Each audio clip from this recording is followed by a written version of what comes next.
అంబేద్కర్ కోనసీమ జిల్లా మలికిపురంలో ఆటో డ్రైవర్ల సేవల పతాకాన్ని ఎమ్మెల్యే దేవ వరప్రసాద్ ప్రారంభించారు। ఈ కార్యక్రమంలో రాజోలు టీడీపీ ఇన్ఛార్జ్ గొల్లపల్లి అమూల్యతో పాటు ఆటో క్యాబ్ డ్రైవర్లు పెద్ద సంఖ్యలో పాల్గొన్నారు। ఆటో క్యాబ్ డ్రైవర్లకు ఏటా 15,000 ఇవ్వడం ఆనందంగా ఉందని దేవ వరప్రసాద్ తెలిపారు। ఈ పతాకం కింద నియోజకవర్గంలోని 836 మంది లబ్ధిదారులకు తొలి విడతగా 1,30,00,000ను డ్రైవర్ల ఖాతాలో జమ చేసినట్లు ఆయన వెల్లడించారు।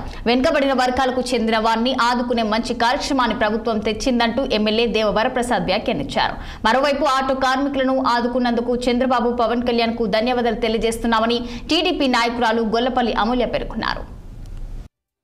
మరి రాష్ట్ర ప్రభుత్వం పథకం వల్ల ఎంతో కష్టాలు ఉన్న ఆటో కార్మికుల్ని ఆదుకోవడం ఉద్దేశంతో మరి గౌరవ ముఖ్యమంత్రి వర్యులు చంద్రబాబు గారు మరి అదేవిధంగా పవన్ కళ్యాణ్ గారి ఆలోచనతో ఈ రోజు మరి మా ప్రతి ఆటో కార్మికుడికి 15,000 జమ చేయడం జరిగింది। 10 ఏడాది కూడా ఎలా చేద్దామని చెప్పారు।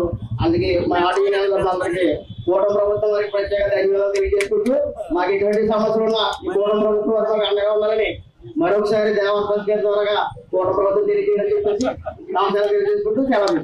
మరి రాష్ట్ర ప్రభుత్వం వారికి పథకం పెట్టడం వల్ల ఎంతో కష్టాలు ఉన్న ఆటో కార్మికుల్ని వీరందరూ బెనిఫిట్ పొందుతూ ఉన్నారు।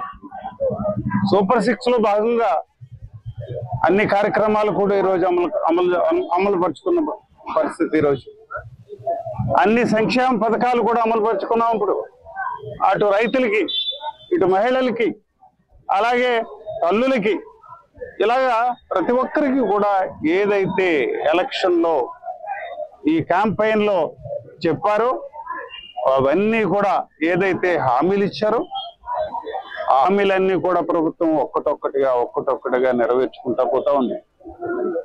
ఆర్థిక పరిస్థితి బాగాలేదు, అయినప్పటికీ కూడా ఎంతో కష్టానికి రాజకీయ చతురతతో లేకపోతే ఆయనకున్న చంద్రబాబు నాయుడు గారికి ఆయనకున్న అనుభవంతో ఇవన్నీ కూడా చాలా చక్కగా ముందుకు తీసుకెళ్తా ఉన్నారు। దాంతోపాటు మన నియోజకవర్గంలో కూడా అభివృద్ధి పథకాలు కూడా మనం ముందుకు తీసుకెళ్తా ఉన్నాం। అన్ని రంగాల్లో మనం ఇబ్బంది పడ్డాం। ఈ నియోజకవర్గంలో మంచినీరు లేదు, రోడ్లు లేవు, కరెంట్ లేదు, ఇలా అన్ని రకాలుగానే సమస్యలతో సతమతం అయ్యమ్మా నా దృష్టికి తీసుకొచ్చారు।